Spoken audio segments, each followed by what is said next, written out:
You know that feeling, right? When you really need help, but you hold back because you're worried you might be bothering someone, or maybe that you'll look weak. Yeah, we've all been there. But what if asking for what you need is actually a skill? A skill that you can learn, practice, and get really, really good at. Well, that's what we're going to break down today, the art of the ask, so you can get the support you need every single time. So picture this. You're in a meeting with your boss. You finally worked up the nerve to talk about your workload. You explain the situation, and then you hear it. The classic line about there just not being any money in the budget. This right here, this is where the real strategy of asking for help begins. All right, so let's dive into a super common scenario. Let's meet Tony. Tony is fantastic at his job, a real rock star, but he is completely swamped. He's drowning in work, and he desperately needs some help. So here's the core of the problem. Tony's overworked, that's a fact. But the company has its own problem. They don't have the resources, and that's a key word, to bring on another full-time person. It's a classic standoff, right? A real need versus a real lack of funds. And just as you'd expect, Tony's boss hits him with the counter-argument. The timing's just not right, he says, maybe mentioning the tough economy. And for a lot of us, that's it. Conversation over. We just walk away feeling defeated. But not Tony. He's got a plan B. He pivots. Instead of asking for a full-time hire, he suggests, what about an intern? Now this is a brilliant move. It shows he's actually listened to his boss's concerns about money, and he's come back with a solution that helps everyone. He can get the help he needs, and he can keep the cost down for the company. You see, Tony's success wasn't just about his clever idea.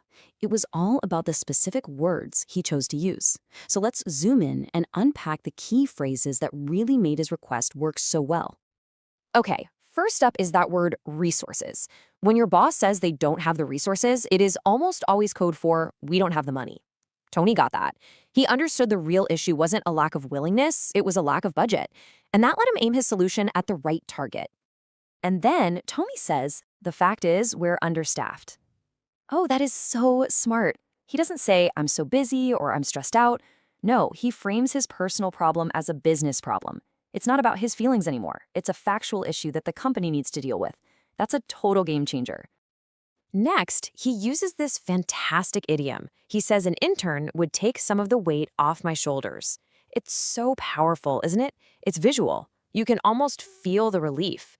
He's not just saying an intern would be helpful. He's painting a picture of reduced stress and a lighter burden, which makes the benefit feel so much more real. And here's the clincher. By saying his idea would help keep costs down, Tony shows he's on the same team as his boss. He's not just thinking about himself. He's thinking about the company's bottom line. This makes him look like a strategic problem solver, not just another employee asking for something. Okay, so we've seen how all this plays out in a pretty high-stakes office conversation. But what about the rest of our lives? Well, the amazing thing is, these exact same principles apply everywhere. Which, of course, brings us to the big question, right? How can you and I take these lessons from Tony's playbook and use them when we're just asking for simple, everyday things? Turns out, it doesn't really matter if you're asking for directions in a new city or asking a neighbor to help you carry a heavy bag. The fundamental rules of good communication are always the same. It all comes down to being polite, clear, and just aware of the other person.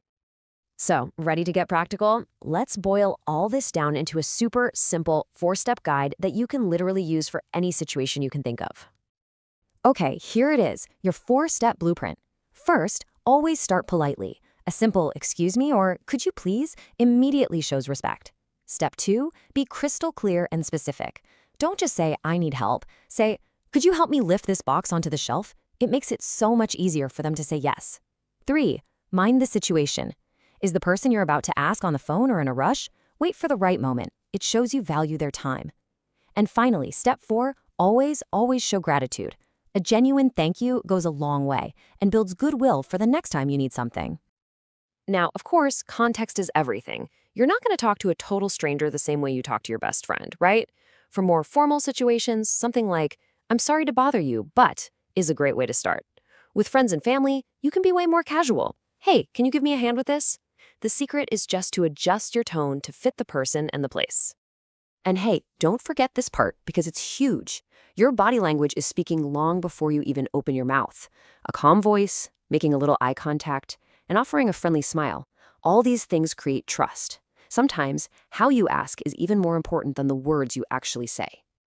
Okay, we've covered a lot of ground, but if there's one thing to take away, it's that asking for help isn't some kind of character flaw. It's a skill. And just like any other skill, the more you practice, the better and more comfortable you'll get. So let's recap the big four. Politeness opens the door.